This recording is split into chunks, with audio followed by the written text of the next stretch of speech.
Hello once again, everybody, and thank you for joining me in the Bettor's Box, BangTheBook.com's MLB betting podcast for Thursday, April 2nd. I am your host, Adam Burke. This and every edition of the Bettor's Box presented by our friends over at DSI Sportsbook. BTB and the number 200 is that promo code. 100% deposit match bonus for the Sportsbook, 100% deposit match bonus for the live casino at BetDSI. It's only a game until you bet it. As you know, my MLB betting guide up over on Amazon. It will have relevance for however many games get played here for the 2020 Major League Baseball season. You can get that for $4.99 over on Amazon, or you can get the PDF 100% free over at BangTheBook.com. There's a download link on just about every page over on that website, so you can head on over there and check that out. Some reading material for you here to get ready for the season while we just don't really have a whole lot going on in the sports world. Also over at BangTheBook.com, the Unsweet 16 bracket, which we released last week with the 16 worst football betting bad beats of the 2010s. Well, the votes are in. We're on to the We Weep 8, which We Weep sounds like elite, and quite frankly, we wept about a lot of those bad beats that came out of the 2010s. You can vote on those over on our Twitter page at BangTheBook. You can check those out. The polls are open for the next 5 days here, taking a look at the round of 8 there in our Unsweet 16 bracket. Did some stuff with college football conference odds earlier on in the week over there at the website. Tons of NFL draft coverage coming your way in the lead up to that big event. We'll be talking about it here on Bang the Book Radio. We'll also be talking about it over at BangTheBook.com. And we'll probably start doing some more college football stuff as well. Obviously, we don't really know what that season is going to look like exactly, but we'll do some college football chatter here on the program. I'm going to start working on my college football power ratings here at some point in time over the next couple of weeks. We'll get Brad Powers back on the show. He's already got his projected season win totals, spreads on every game. He's been a very, very busy beaver here with this sports layoff. So we'll do some college football stuff. We'll do some NFL draft stuff. We'll do the best we can here to have some sense of normalcy on Bang the Book Radio. And, of course, right here on the Bettor's Box, which you can hear every Monday and Thursday. And, in fact, next Monday, I'm going to be bringing back the Monday mailbag segment. So you can send me questions, Adam at BangTheBook.com via email or at Skating Tripods on Twitter. Send me your betting questions. Send me your life questions, bourbon, beer, music. Doesn't matter what it is. Obviously, we got plenty of time to talk about whatever we want here on the program. So, the Monday mailbag does return on Monday. Adam at BangTheBook.com with your questions or at Skating Tripods on Twitter. All right, I want to talk about the concept of cluster luck here on today's show. You know, we've looked at things like left on base percentage for starting pitchers, and a lot of that has to do with cluster luck. This is a concept that was discussed at length in Joe Pita's phenomenal book, Trading Bases. I certainly recommend everybody checks that out. While we're waiting for sports to come back. But the concept of cluster luck is this. Basically, it's about sequencing and when things happen.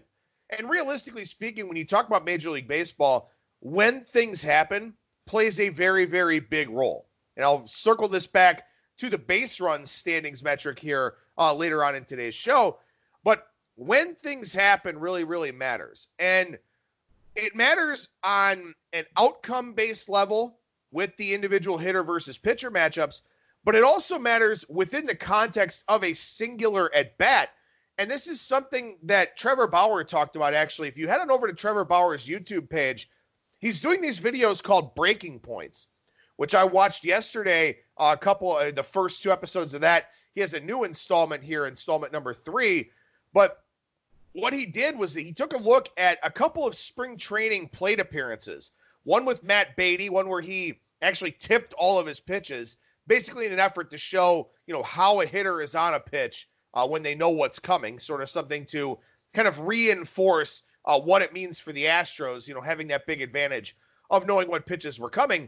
But then in the second episode, he did one with Mookie Betts, and it's fascinating. It is absolutely 100% worth the watch. Again, those are over on Trevor Bauer's YouTube page.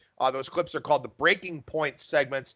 But basically the outcome, and I'll spoil it for you here, in the Mookie Betts one, is that with Mookie Betts, he pitched him away, and Betts was able to do some different things with his swing mechanics in order to have a positive outcome.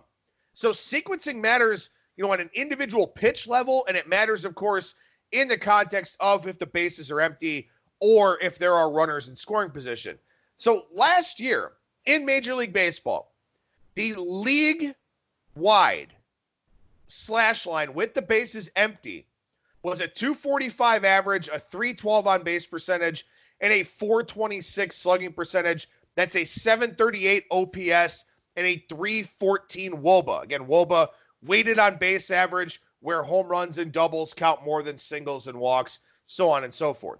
Now, with runners in scoring position, those numbers go up to a 262 batting average, a 345 on base percentage, 443 slugging percentage, a 789 OPS, and a 327 WOBA. Now, it stands to reason that teams would do better with runners in scoring position for a variety of different reasons. There's more pressure on the pitcher. There are different fielding alignments. Possibly the hitter is a little bit more focused. Hitter goals can be different. With 2 outs and the bases empty, you're trying to hit a home run or a double or something like that. With men in scoring position, you're trying to put the ball in play, come up with a positive outcome. Strikeouts are typically down with runners in scoring position compared to the bases empty. So you get a lot of better outcomes. And as we see here, the league-wide averages were a 17-point increase in batting average with runners in scoring position compared to the bases empty. A big gap of 33 points in on-base percentage, a 17-point gap in slugging percentage, and of course a 50 to 51-point gap in OPS there, depending on how the sites decided to round that data. So we do know definitively that hitters are better with runners in scoring position than they are with the bases empty.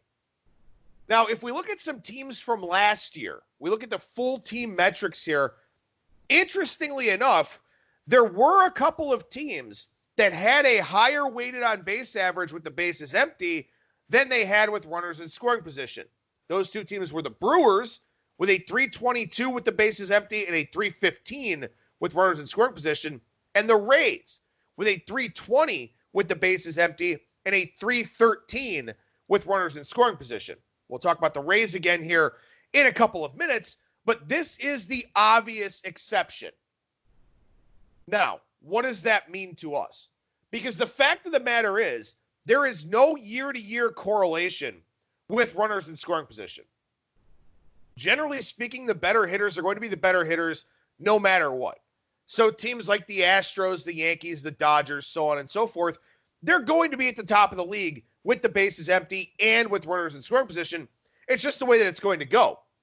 But when you get some of these teams that are kind of in the middle tier offensively, like a Brewers team or a Rays team, something like that, you would expect that they would fall kind of in line with the league averages. And again, keep in mind, with the bases empty, it was a 314 WOBA, with runners in scoring position, a 327 WOBA.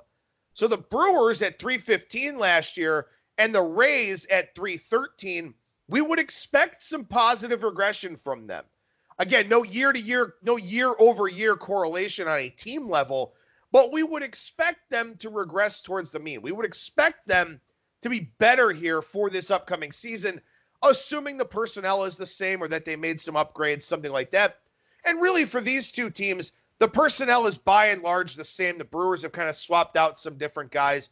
The Rays are pretty much working with the exact same lineup as last season. So the Brewers and the Rays, to me, would be offensive positive regression candidates going into the 2020 season in those higher leverage situations with runners in scoring position. So what that means to me, for example, I love the Rays season win total over. I like the Rays as a World Series contender. And in fact, the shorter season may benefit them even more, actually. But I would expect them to be better offensively. By proxy, because of how good their pitching staff is, more runs is a more favorable outcome for a very, very good pitching staff. One of the many reasons why I really like the Tampa Bay Rays going into this season. Now, what you're going to find more often than not, again, that was the group with a higher WOBA with the bases empty than with runners in scoring position. more often than not, you're going to find teams that have a very, very big discrepancy between with the bases empty and with runners in scoring position. And those are teams that you may want to look for a little bit of negative regression from, simply because while they're generally better offensive teams, something really stood out. There was some sort of outlier in those splits that probably won't come to fruition the following year. For example, the New York Yankees last year hit a .332 WOBA with the bases empty.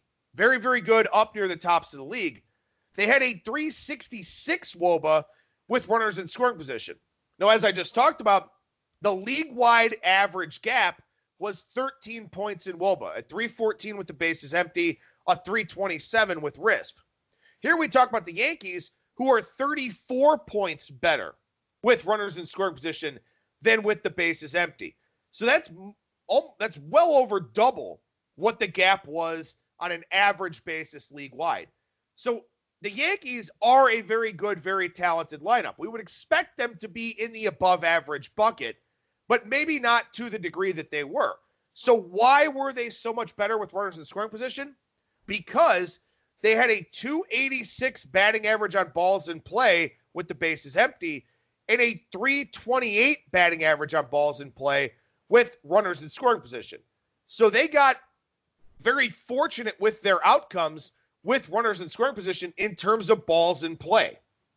Is that going to regress this season? I would say yes, at least to a degree. The Yankees do make a lot of hard, violent contact. They've got a lot of good hitters, obviously. But we're talking about a very, very big gap of 42 points in batting average on balls in play between the bases empty and runners in scoring position. I would expect that to regress to a degree. So I would look for the Yankees offense to maybe not be as prolific as it was last season. And of course, a different baseball could impact these numbers as well. But just from a sequencing standpoint, we would expect a drop-off in that situation. The Washington Nationals are probably the biggest example of this. And generally speaking, when you see teams that have a World Series caliber season like this, they have an outlier in some way, shape, or form. You know, we look at teams like the Nationals last year. They have an outlier that I'm going to talk about here in a minute. The Red Sox a couple years ago, they wound up being a very big outlier in this category as well. They were wildly successful with runners in scoring position.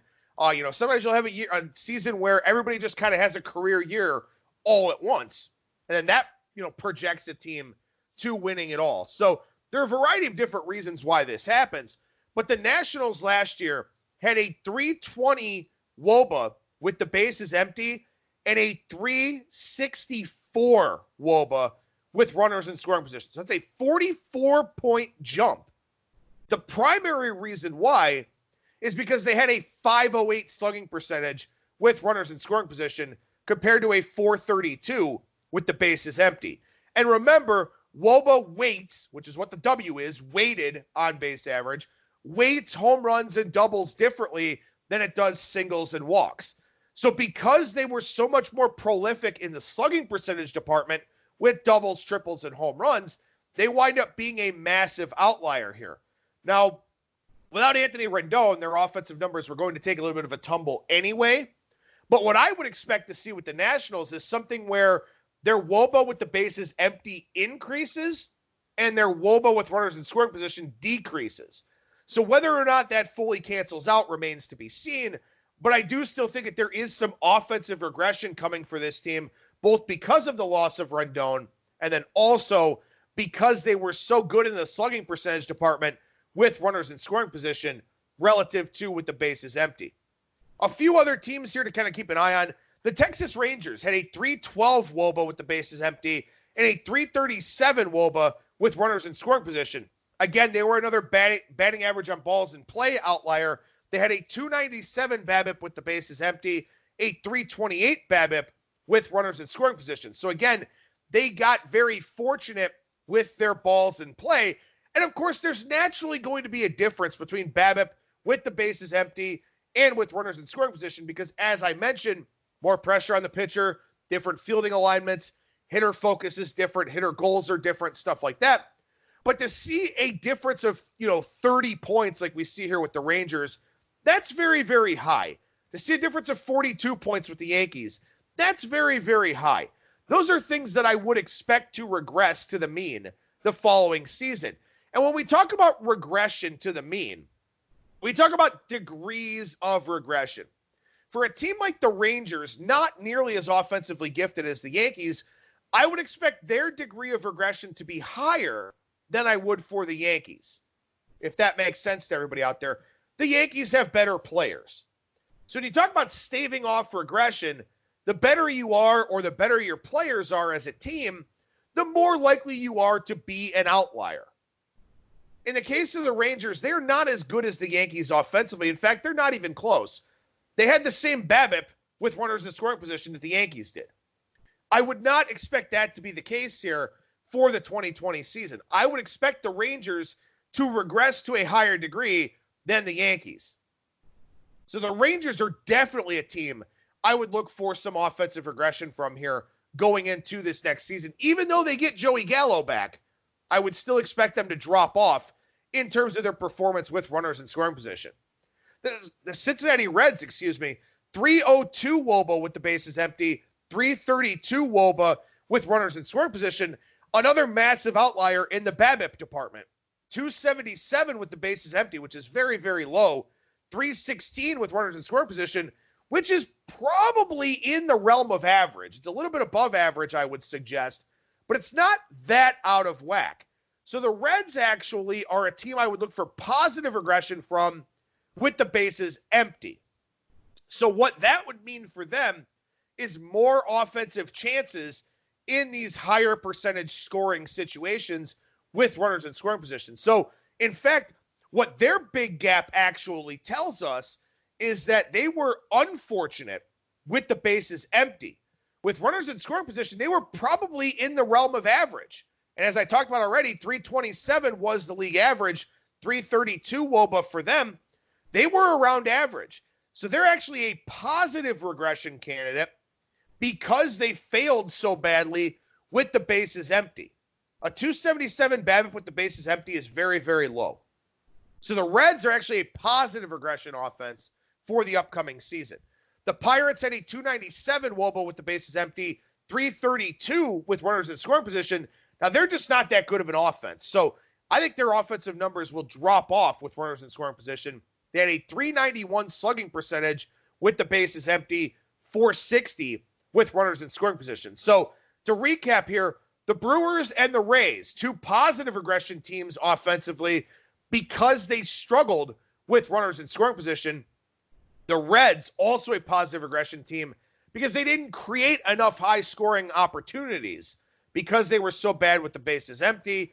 The Yankees will regress a little bit. Nationals will regress as well. The Rangers are a big offensive regression candidate in my estimation.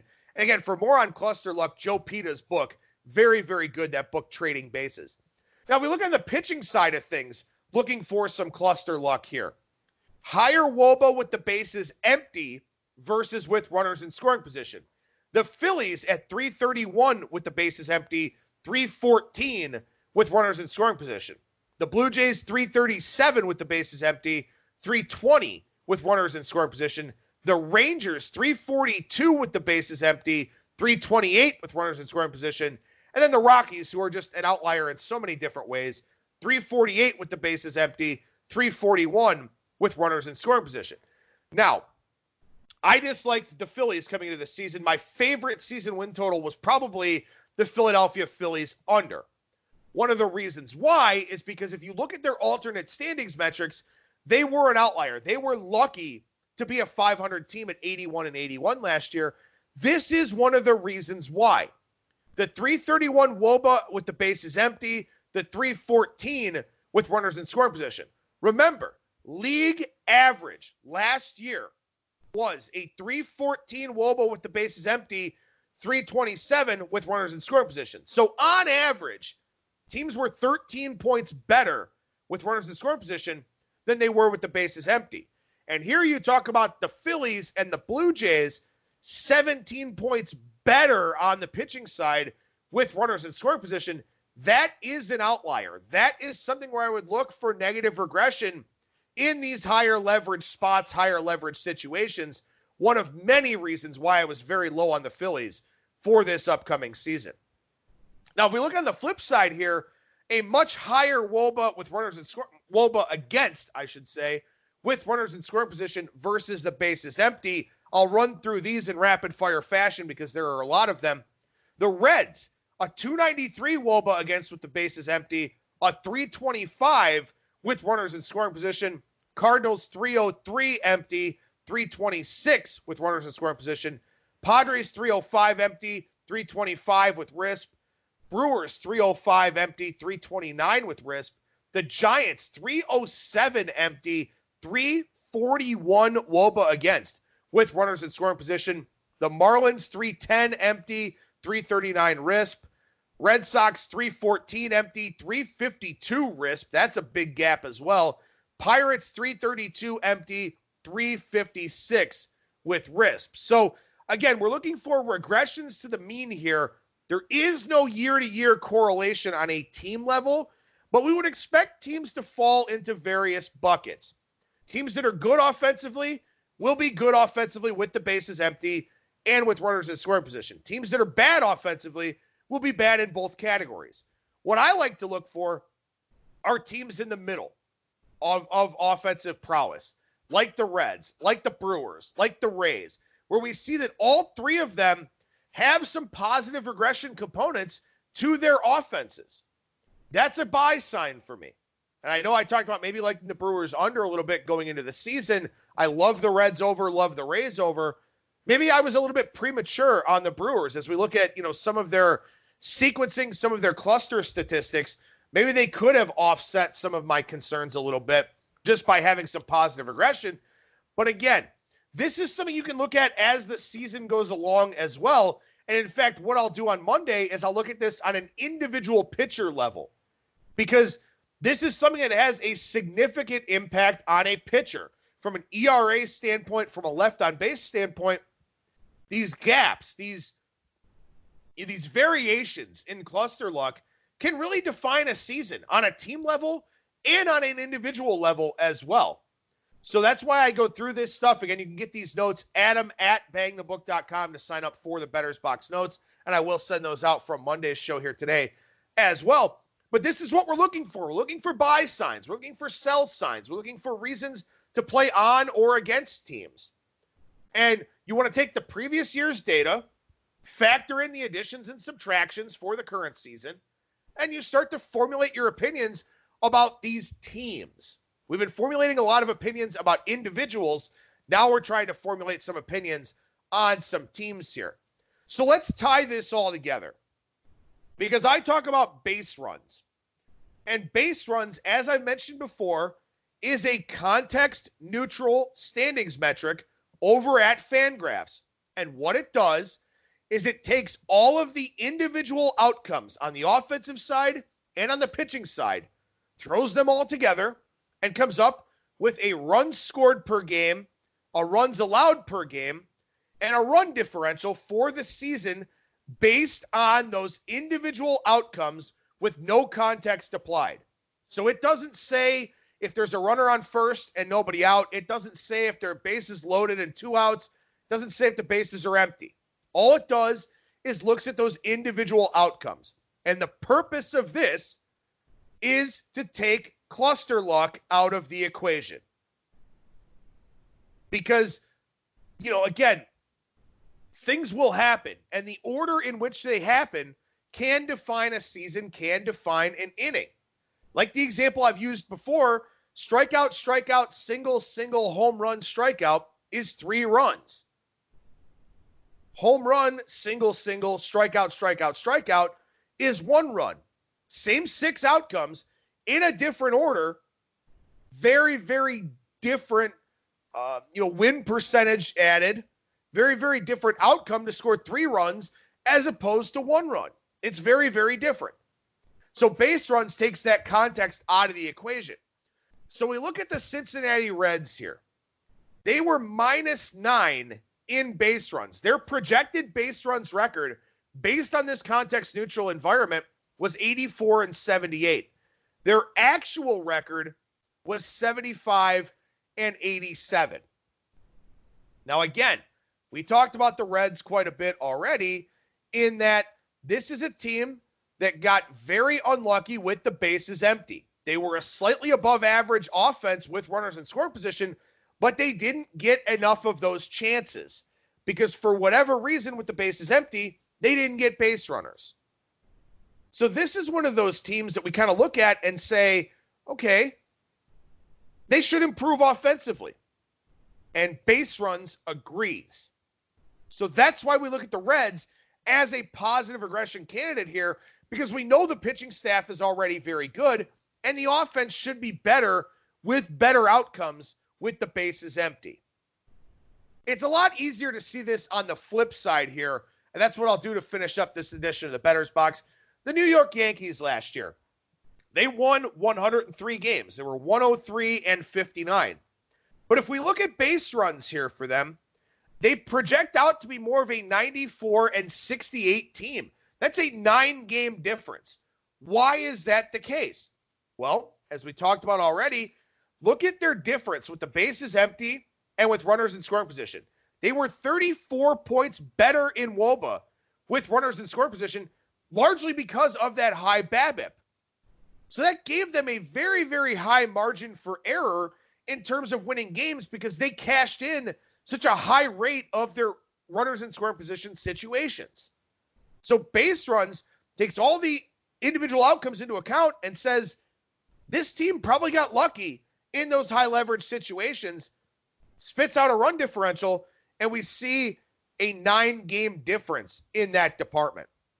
A very easy one to see here is the Texas Rangers. They were +7 in base runs. They were a 78-84 team in reality, but in base runs, they were 71-91. Why is that? Well, again, we saw them in 2 categories where they were an outlier, where they were very fortunate. Offensively, with the bases empty, they had a 312 WOBA. With runners in scoring position, they had a 337 WOBA because of that 31-point difference in batting average on balls in play.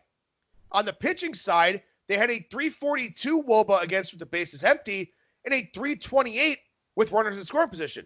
Those are 2 areas of negative regression for them. So when you put all of these individual outcomes into the hopper for base runs, you see a team that got lucky. And as we see here, they should have been more like a 71-91 team as opposed to a 78-84 team. One of the reasons why I like the under for their season win total. Another one here that we talked about already, the Philadelphia Phillies. They were very lucky to be a 500 team at 81-81.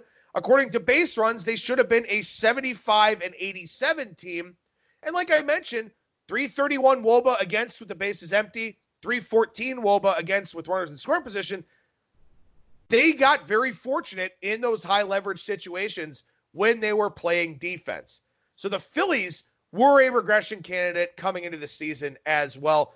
And these cluster luck scenarios, they're not the sole reason for base runs, but they are a very, very big contributing factor, to say the least.